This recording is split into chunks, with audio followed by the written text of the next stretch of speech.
اب تعلیمات دیکھیں قرآن مجید کی. قرآن سے ہم پوچھتے ہیں کہ زنا لیگل ہے یا انلیگل؟ قرآن کہتا ہے لا تقربوا الزنا, زنا کے قریب بھی مت پھٹکو, انہ کان فاحشۃ, یہ بہت بڑی بے حیائی ہے, وساء سبیلا, اور اپنی خواہش کو پورا کرنے کا انتہائی بدترین راستہ ہے یہ. کیوں بدترین راستہ ہے؟ اللہ نے اس کا بھی جواب دیا قرآن کریم میں, هو الذی خلق من الماء بشرا, اللہ نے انسان کو پانی سے پیدا کیا, لیکن جانوروں کی طرح پیدا نہیں کیا کہ جب وہ دنیا میں آیا تو نہ ننیال ہے نہ ددیال ہے, یہ تو گدھے گھوڑوں کے ساتھ ہوتا ہے. تم انسان ہو, فجعلہ نسبا وصہرا, تمہیں نسب ددیال ننیال دے دیا, اور بلوغت کے بعد ایک اور خاندان دیا جس کو سسرال کہا جاتا ہے, صہرا, مصاہرہ. یہ دو خاندانوں میں پیدا ہوتا ہے. یہ خاندان زنا سے وجود میں نہیں آتے, گرل فرینڈ بوائے فرینڈ سے وجود میں نہیں آتے, یہ بیوی سے وجود میں آتے ہیں, شوہر سے وجود میں آتے ہیں. اس لیے اللہ نے کہہ دیا زنا کے جو نتائج ہیں انتہائی بدترین نتائج ہیں, اس لیے لا تقربوا الزنا, تم زنا کے قریب بھی مت پھٹکو. اب اللہ جب قانون سازی کرتا ہے اس کا کوئی مفاد نہیں ہے, اس کو کوئی اس سے دلچسپی نہیں ہے کہ میں کسی کام کو لیگل کروں گا تو میرا کیا فائدہ, انلیگل کروں گا تو میرا کیا نقصان. دنیا جب قانون سازی کرتی ہے تو اس میں سب سے پہلے اپنے آپ کو سامنے رکھتی ہے وہ. اللہ نے شراب کے بارے میں حکم نازل کر دیا, انما الخمر والمیسر والانصاب والازلام رجس, شراب جوان پلید عمل ہے, غلیظ عمل ہے, صرف ناجائز نہیں ہے, انتہائی غلیظ. کل دیکھیں اللہ یہ بھی کہہ سکتا ہے اللہ حرام ہے, اللہ نے پلید کہہ کے نا گھن آتی ہے انسان کو گندگی سے, گو ہے, گوبر ہے, یہ اس کے قریب مت جاؤ. تو اللہ نے واضح لفظوں میں 1400 سال پہلے یہ احکام نازل کیے. 1400 سال پہلے اللہ نے بتا دیا دنیا میں دو طرح کے لوگ ہیں, کچھ رشتہ داری توڑنے والے, کچھ رشتہ داری جوڑنے والے. توڑنے والے اللہ کو پسند نہیں ہے, جوڑنے والے اللہ کو پسند ہے. قرآن میں کتنے اہتمام سے اللہ نے رشتوں کا نام لیا ہے, وبنات عمک وبنات عماتک لیس علیکم جناح ان تدخلوا من بیوتکم او بیوت آبائکم او بیوت امہاتکم او بیوت اعمامکم او بیوت عماتکم او بیوت اخوالکم او بیوت خالاتکم. ایک ایک رشتے کا نام اللہ کہتے ہیں تمہارے میں کوئی حرج نہیں ہے, تم اپنے باپ کے گھر سے کھانا کھاؤ, ماں کے گھر جاؤ, پھپھی کے گھر جاؤ, اور چاچو کے گھر جاؤ, اور خالہ کے گھر جاؤ, اور ماموں کے گھر جاؤ.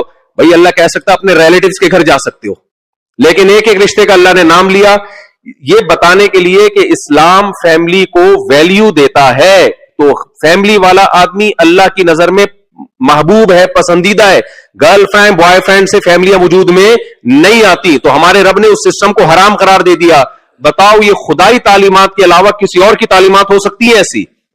اس لیے میرے اور آپ کے پاس اچھائی اور برائی کو سمجھنے کے لیے اللہ سے سمجھنے کے علاوہ میرے اور آپ کے پاس کوئی آپشن نہیں ہے. اسی سٹائل میں انگلش میں بیان کرنا ہے آپ نے, سٹائل نہیں خراب ہونا چاہیے, پھر مزہ نہیں آئے گا. رپورٹ نہیں پیش کرنی ہے. Is that we get the divine scripture from the Creator, God Almighty Allah Subhanahu wa Taala. He mentioned that when we speak about the divine books that are present, the divine books cannot speak about, in opposite of shirk, cannot speak about that thing that someone will make or build themselves, that God will talk about, that they should worship. No, it has to be divine. Therefore, any other scripture that speaks about building a ma'bud or building something that does not have a criteria. Another thing that he mentioned is the book that will contradict itself.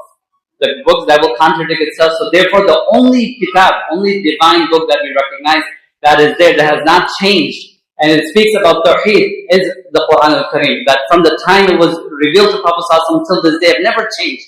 1400 years ago, it is how it was in the time of Prophet ﷺ.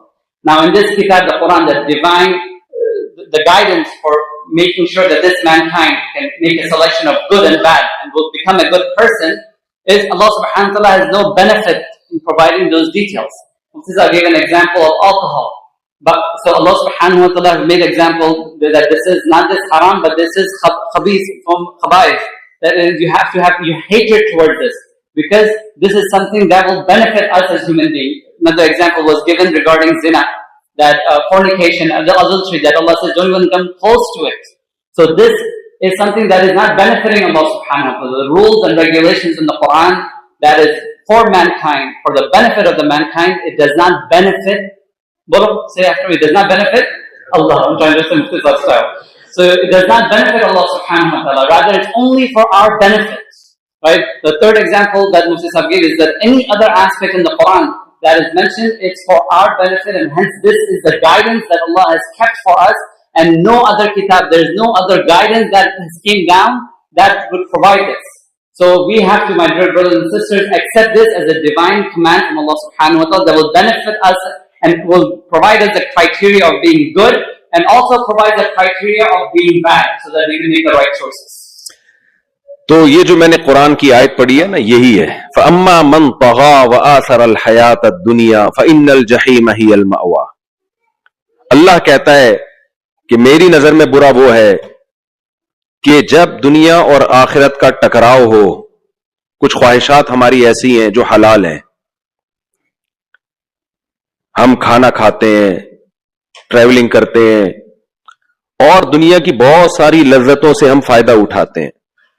ہمارے رب نے ان کو ہمارے لیے حلال قرار دیا ہے، اس میں کوئی مواخذہ نہیں ہے. قل من حرم زینت اللہ التی اخرج لعباده والطیبات من الرزق. کون ہے جس نے زینت کو حرام کر دیا اور پاکیزہ رزق کو کون حرام کرتا ہے؟ اللہ نے اس لیے کیا کہ آج بھی کچھ لوگ ہیں جو حرام کرتے ہیں، حلال چیزوں پہ بھی پابندیاں لگائی ہوئی انہوں نے. تو اللہ نے کہا یہ سب، لیکن پاکیزہ روزی ہونی چاہیے. لیکن کچھ چیزیں ایسی ہیں کہ اگر ہم ان اپنی خواہشات کی طرف جاتے ہیں تو اس میں آخرت میں اللہ کہتا ہے تم اپنا نقصان کر رہے ہو. تو جب ایسا ٹکراؤ ہوگا کہ دنیا اور آخرت کا ٹکراؤ ہوگا، تو جس نے دنیا کو سامنے رکھا اور آخرت کو خراب کر دیا، اس نے، آپ کا زنا کرنے کا دل چاہتا ہے لیکن یہ وہ خواہش ہے جس سے آخرت برباد ہوتی ہے. آپ چوری کا مال کھاتے ہو، یہ وہ خواہش ہے جس سے آخرت برباد ہوتی ہے. آپ شراب پیتے ہو، آپ کی خواہش پوری ہو رہی ہے لیکن وہ خواہش ہے جس سے آخرت خراب ہو رہی ہے.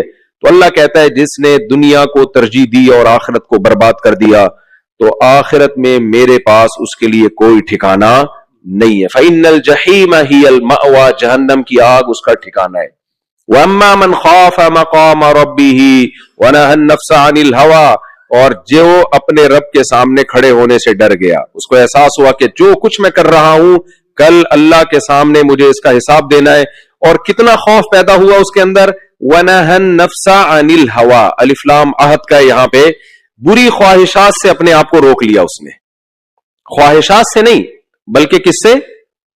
بری خواہشات سے. الہوا مخصوص قسم کی خواہشات. وہ بری کا مطلب کون سی بری؟ جس کو خدا نے برا کہا ہے. ہو سکتا ہے انسان اس کو برا نہ کہتے ہوں لیکن اللہ نے اس کو کیا کہا ہے؟ برائی کہا ہے. تو جس نے اپنے آپ کو ان بری خواہشات سے روک لیا، فَإِنَّ الْجَنَّةَ هِيَ الْمَأْوَىٰ. اللہ کہتے ہیں میں ایک دن آئے گا، مردوں کو دوبارہ زندہ کروں گا، حساب و کتاب کروں گا. تو ایسے لوگ جنہوں نے برائی سے اپنے آپ کو روک لیا، تو ان کا ٹھکانہ میرے پاس کیا ہے؟ تمام خواہشات ان کی پوری ہوں گی، اور جس جگہ پوری ہوں گی اس کا نام بھی اللہ نے کیا رکھا ہے؟ جنت. اللہ تعالیٰ نے جنت رکھی ہے میرے بھائی ہر خواہش کے پوری ہونے کی جگہ. امریکہ کو، میری لینڈ کو نہیں بنایا دنیا کی ہر خواہش. یہاں آپ کو اپنی خواہشات پہ کنٹرول کرنا پڑے گا.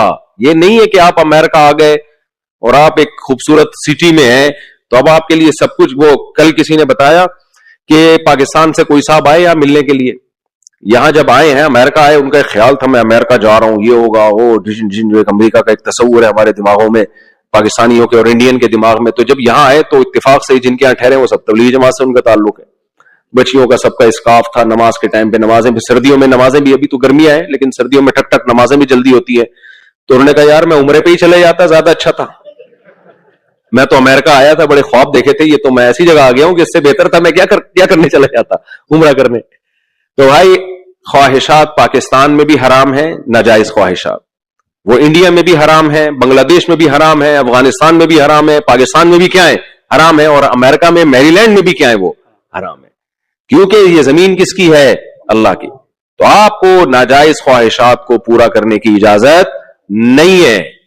اس کے بارے میں قیامت میں اللہ سے سوال ہوگا. اور یاد رکھو ہم شراب کو، زنا کو، جوئے کو تو حرام سمجھتے ہیں لیکن ایک جرم ہم کر رہے ہوتے ہیں. جس اسٹیٹ میں آپ رہتے ہیں اس اسٹیٹ کے قوانین کو توڑنا اور اسٹیٹ کے ساتھ بے وفائی کرنا، پورے بینیفٹس اسٹیٹ سے لینا اور جب اسٹیٹ کے حق ادا کرنے کی باری آئے, ٹیکس دینے کی باری آئے, تو اس میں ڈنڈی مارنا, کیا یہ غیرت مند لوگوں کا کام ہو سکتا ہے؟ یوسف علیہ السلام جب مصر میں تھے تو غیر مسلم اسٹیٹ تھی. یوسف علیہ السلام سے خواب کی تعبیر پوچھی گئی, آپ نے خواب کی تعبیر بھی بتائی, اور یہ بھی بتایا کہ 7 سال جب قحط پڑے گا تو اگلے 7 سال کے لیے کیسے آپ نے مصر کی اکانومی کو مضبوط کرنا ہے, تاکہ جب قحط پڑے تو اس میں ہم کیسے 7 سال اسٹور کر سکیں. تو مصر ایک غیر مسلم اسٹیٹ تھا, اس کی ریاست کو یوسف علیہ السلام نے تباہ ہونے سے بھی بچایا, اور وہاں ایک اچھے اس طرح سے یوسف علیہ السلام وہاں رہے ہیں کہ لوگوں نے آپ ہی کو پھر اپنا بادشاہ بنایا ہے. تو ہمارے پاس قرآن میں مسلم اسٹیٹ میں کیسے رہنا ہے اس کے احکامات بھی ہیں, غیر مسلم اسٹیٹ میں کیسے رہنا ہے اس کے احکامات بھی ہیں. اس کا خلاصہ یہ کہ انسان کے بچے بن کے رہنا ہے یہاں بھی, چاہے جہاں بھی رہو. کیسے رہو گے آپ؟ انسان کے بچے بن کے رہو گے. جو آپ حقوق یہاں سے لے رہے ہو, کتنے دیکھو آپ کو کتنے رائٹس ہیں یہاں پہ, کتنے رائٹس ہیں. مسجدیں بنی ہوئی ہیں, مدارس بنے ہوئے ہیں. اب یہ نہیں ہے کہ آپ نے یہاں کوئی ایسا کام کرنا شروع کر دینا ہے جس سے اسٹیٹ کے لیے آپ خطرہ بننا شروع ہو جائے. اگر کوئی زیادتی ظلم ہو رہا ہے آپ کے اوپر, کوئی مسئلہ ہے, تو اس کا بھی ایک قانونی طریقہ ہے, آپ وہ قانونی طریقے کو فالو کریں. میں نے یہاں بہت سے لوگوں سے ملا, انہوں نے بتایا کہ یہ ہمارے مسائل تھے, ہم نے پراپر وے میں کام کیا, یہ مسئلہ ہمارا حل ہو گیا. تو اس طریقے سے بھی کام ہو سکتا ہے. تو کوئی بھی ایسے شدت پسند عناصر جو یہاں آ کے آپ میں توڑ پیدا کرنے کی کوشش کریں, یا آپ کے لیے کوئی ایسے مسائل کھڑا کر دیں کہ یہاں کی گورنمنٹ پھر آپ کے خلاف ہو جائے اور پھر آپ کے مساجد اور مدارس پہ پابندیاں لگنا شروع ہو جائے, ایسے کام سے آپ نے بہت دور بھاگنا ہے. کیونکہ یہ صرف یہاں کا لا کا نہیں ہے, یہ کس کا حکم ہے؟ اللہ کا حکم ہے کہ آپ نے جہاں رہنا ہے. دیکھو یوسف علیہ السلام جیل میں بھی جیل کے قیدیوں کو جو غیر مسلم تھے ان کے ساتھ اچھا سلوک کیا. تبھی جیل کے قیدیوں نے کہا انا نراک من المحسنین, حالانکہ وہ مشرک تھے. یوسف علیہ السلام کو کہا کہ ہم آپ کو محسن سمجھتے ہیں, ہم نے دیکھا ہے کہ آپ نے جتنا ٹائم ہمارے ساتھ گزارا آپ ایک اچھے انسان بن کے گزارا. تو آپ یہاں جب رہیں گے تو یہاں کے لوگ کہیں گے مسلم جتنا ٹائم ہمارے ساتھ رہے ہیں ایک اچھے انسان بن کے رہے, ان کا ایٹیٹیوڈ, ان کا سلوک ہمارے ساتھ بہت اچھا تھا. جو ان کے بارے میں دنیا میں مشہور ہے کہ چوریاں کرتے ہیں, 2 نمبریاں کرتے ہیں, اور یہ کرتے ہیں اور وہ کرتے ہیں. دیکھو صحابہ کرام کئی ملکوں میں گئے ہیں جو بغیر جہاد کے پورے کنٹری مسلمان ہوئے. ان کی تجارت کو دیکھ کے, ان کے رویوں کو دیکھ کے. تو یہ بھی ہمارے مذہب کا حکم ہے. تو اللہ قرآن میں کیا کہہ رہے ہیں, بس میں اپنے بیان کو ختم کر رہا ہوں کہ اما من خاف مقام ربہ, جس کے دل میں اتنا خوف پیدا ہو گیا کہ میں جو کچھ کر رہا ہوں کل مجھے اللہ کے سامنے اس کا جواب دینا ہے, اور اتنا خوف پیدا ہوا ونہى النفس عن الہوى. بعض دفعہ خوف پیدا ہوتا ہے اتنا کہ آپ رونا شروع کر دیتے ہیں, چیخ و پکار کر کے رو رہے ہیں. نہ اللہ کہتے ہیں نہیں, رونا بھی ٹھیک ہے, لیکن مجھے وہ خوف چاہیے جو تمہیں گناہ سے روک دے. ونہى النفس عن الہوى.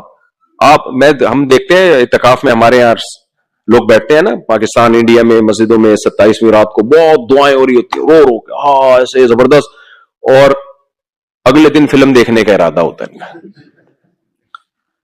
ہے عید کے دن جو نئی فلم آئے گی سینما گھر میں وہ چل دیں گے سب دیکھنے کے لیے. تو روتے رہو بیٹھ کے, بھائی رونے پر گورنمنٹ کی طرف سے کوئی پابندی نہیں ہے. تو اس لیے اللہ نے یہ نہیں کہا کہ جو اللہ سے اتنا ڈرا کہ سارا دن روتا رہا, وہ رونا تو ایک علامت ہے, اچھی بات ہے اللہ کے خوف سے رونا, لیکن اللہ نے کہا مجھے کون سا رونا چاہیے, ونہى النفس عن الہوى, کہ اپنے آپ کو بری خواہشات سے وہ روک لے. تو اللہ کہتے ہیں فإن الجنۃ ہی المأوى, یہاں تو اللہ نے کہا آخرت میں اس کو جنت دوں گا, لیکن دوسری جگہ پہ اللہ نے کہا فلنحیینہ حیاتا طیبہ, دنیا میں بھی بہترین زندگی اسی کو ملے گی جو برائیوں سے بچتا ہے. ایک شاعر کے اس کلام پہ میں اپنی بات کو ختم کرتا ہوں. رنگ رلیوں پہ زمانے کی نہ جانا اے دل, یہ خزاں ہے جو بانداز بہار آئی ہے. شراب, زنا اور یہ جو اخلاقی برائیاں ہیں یہ وقتی طور پر بڑی اٹریکٹیو ہوتی ہیں, لیکن خدا کی قسم انسان کو انسانیت سے دور کر دیتی ہیں, انسان کی زندگی کا سکون چھین لیتی ہیں, اس کی پاکیزہ زندگی نہیں رہتی. میلا کچیلا آدمی سکون میں نہیں ہوتا, سکون میں ہمیشہ نہایا دھویا ہوا صاف ستھرا آدمی ہوتا ہے. تو میل صرف جسمانی نہیں ہوتا, اعمال کا بھی میل ہوتا ہے, اعمال کی بھی گندگی اور غلاظت ہوتی ہے جس سے آپ کا دل گندا اور پلید ہو جاتا ہے.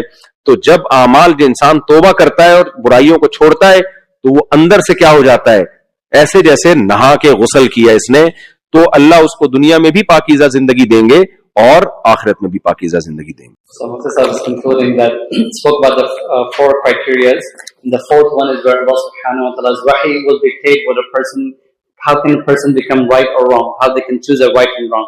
Then he concludes his talk by the last final point, that the verses he recited in the beginning from Surah Naziyat, Amma man tagha, the person who disobeys and selects the worldly life and the worldly standards, the first three standards, not the fourth standard for his livelihood or for his criteria in this living in this world, for that person the end abode is Jahannam.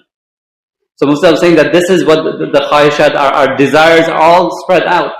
And we have to put the criteria of the fourth standard that he mentioned, which is Allah's standard. If you break Allah's standard, even though you may be acceptable or you may have acquired few things in this world, you will face the ultimate abode in Jahannam.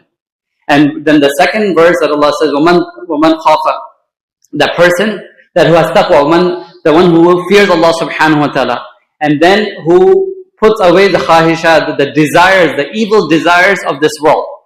Muslims have said, in this world Allah has kept us desires, the halal desires, the desires, the standards of that's sent by Allah subhanahu wa ta'ala, like eating halal food, halal income, marrying, like having a relationship in the marriage. But if those are broken, that meaning if it's done without the standards of Allah, that you eat something but that's haram, you earn something that is haram, right? You have a relationship but that's not in marriage, out of wedlock. So then these criteria will demand the Jahannam. But that person who fulfills the command of Allah subhanahu wa ta'ala, who believes in Allah subhanahu wa ta'ala, has the taqwa and the conscience of Allah, وَنَهَنْ نَفْسِ عَنِ الْهَوَىٰ, and then he controls himself from evil desires, then Allah says that they will end abode will be Jannah. They will stay in Jannah forever. Another verse he mentioned that وَلَنُحْيِيَنَّهُمْ حَيَاةٌ طَيِّبَةٌ, Allah will not only in Jannah but also in this world they will live in a very beautiful manner. And Mufti was saying that, mashallah, I came here to Maryland, it was very beautiful and a very nice place to stay. He's like, it almost looks like Jannah. Then he gave a beautiful example of وَلَنُحْيِيَنَّ حَيَاةٌ طَيِّبَةٌ, under that Allah also taught us how to live, not just in a place where it's easy to follow Islam, but even in a place like America where it might be difficult or you don't have the majority Muslims. Example he gave was the example of Yusuf alayhi salam, the story of Yusuf alayhi salam, that he was imprisoned in a non-Muslim country, but his character, his akhlaq, and what defined him as a good person from Allah subhanahu wa ta'ala allowed others to gravitate towards him. That he, when the dream was seen and then he interpreted the dream for the benefit of the nation in which he was living in. The benefit was such that when he gave the tafsir or the ta'bir of the ru'ya, of the dream, that benefited the whole country. The king and the people were so impressed by someone who came from outside but had the qualities that was shown to him by Allah subhanahu wa ta'ala. That at the end, not only they made him the leader, but also they recognized him as a salihun, among the righteous person. Later on, he became the king and the leader of the country. So he's saying, my brothers and sisters, that when we are living in the countries, when we're living in a non-Muslim country, whether if you're living in a Muslim country or a non-Muslim country, the criteria for acceptance from Allah subhanahu wa ta'ala needs to be followed. It doesn't mean that we follow deen in a certain place and you don't follow deen in another place. He gave a very good incident that happened with a friend of his. They came from Pakistan thinking, mashallah, finally I get to come to America. They had all the different concepts and the pop culture in their mind. And then finally they came, they were living in mashallah, a very righteous family. And then later on they found out that this righteous family, this is America, but they are following deen. They're praying salah on time. They're abiding to the Islamic dress code and whatnot. Then he's like, why did I come to America? Because in this mind, some people's mind is that when we go to America, we can live our dreams. We could do whatever we want, as if there's no law of Allah. It's like, no. And this person ended up saying that if I wanted to follow all this, I might as well go to do Umrah. So Mufti Sahib is saying that here in this country, it's our responsibility that we fulfill. One of the fulfillment of the commands of Allah is that we follow the laws of the nation, laws of the land, that we abide by the laws of the land. And if there is any contradiction, then we follow the rules and regulations and the governance of the land. Then at the end he mentioned that, this is the ultimate nature of Allah's divine presence in this world, that we follow the doctrine and the rules and regulations, the good and bad, the criteria, what makes a person good and what the criteria that makes a person bad is defined in these verses.